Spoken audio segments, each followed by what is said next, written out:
In this video, we're going to add a router to this multi-agent workflow in MindPal. This is my dinner party planner example workflow that I've been working through here on my channel. In the very last video, we set up a safety check to make sure that after all of the recipes are created and the shopping list is created from the ingredients, we can double check and make sure that if there are any dietary restrictions that we input at the very beginning, by the time it goes through all of these different nodes, we are still abiding to that dietary restriction list, because we don't want to throw a dinner party for people that can't eat our food. And as of right now, the very last agent is a safety agent that checks for other common allergies or issues or safety concerns with any of the ingredients on the list.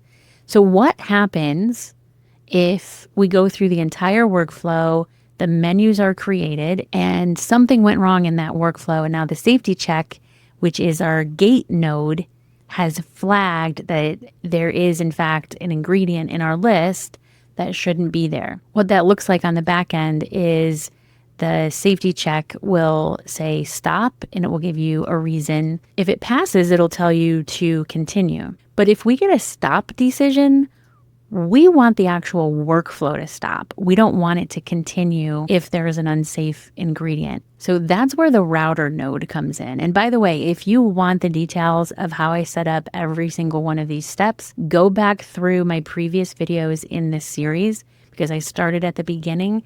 And this is where we've ended up. So here is our router. We need to put this in, we actually need to put this in between here. So I'm going to hit the little trash icon to break that link.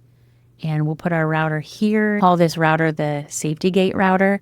And I'm using my MindPal Assistant custom GPT that I created using MindPal's documentation to help me figure out exactly what to put into that router to make it go down one path or another path, depending on if we are proceeding or stopping. You can access this custom GPT for free. I'll put a link down in the description, and you don't need a paid ChatGPT account to even use it. So we already have our gate node, so we're good with that, and we know that that works. I tested it in the very last video.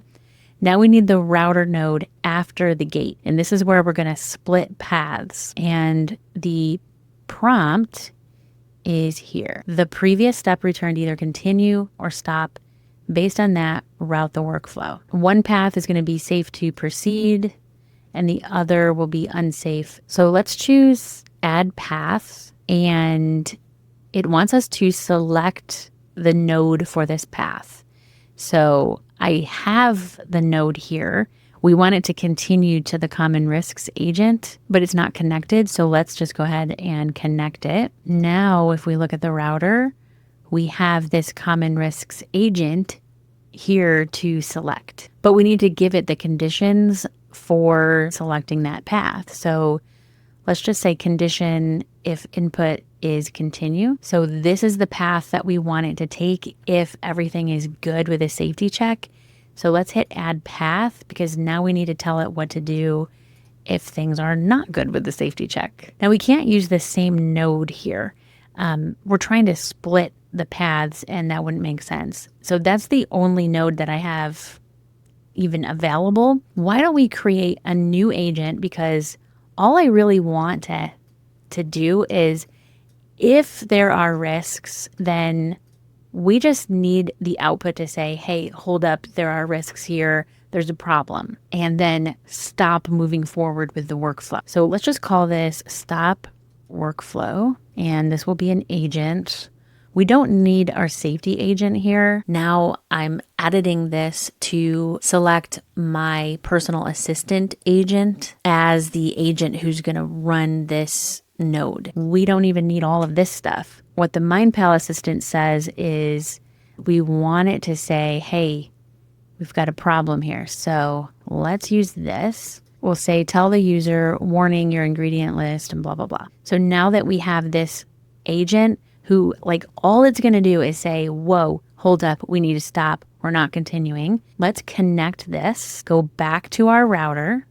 Now for path number 2, we can say, okay, we're going to stop the workflow. Let's grab if input is equal to stop, and we'll put, I'm not sure if I need the word condition there or not. We'll find out. Now I'm going to run the test, but I want to illustrate that from here on out, we can route directly to this path. This is the we're good to go, let's keep going path, and continue on with whatever we want the workflow to do. And our workflow is getting really robust at this point. So in the next video, I'll probably add a subflow to move on to, because I think it'd be really fun to create a whole new workflow where the objective is to plan some custom cocktails based on the menu, based on the guests and their personality. So that'll be coming, but let's run this workflow and see what happens. We'll do same as before. This time we'll just choose dairy, and let's do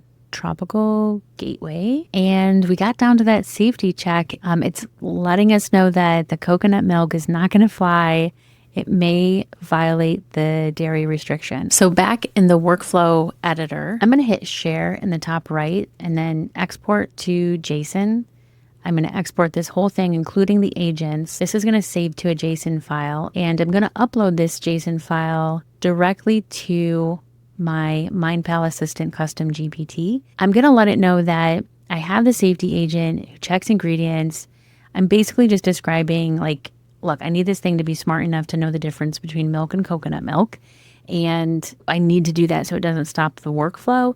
I need any other possible ingredients like that that have a similar name to be addressed also. The MindPal Assistant is going to look at the JSON file. It's basically going to read the entire workflow, understand it all, and then help me out. So it can see that in the safety agent, I tell it, you're capable of differentiating between milk and coconut milk, but it's giving me an update to the gate nodes prompt.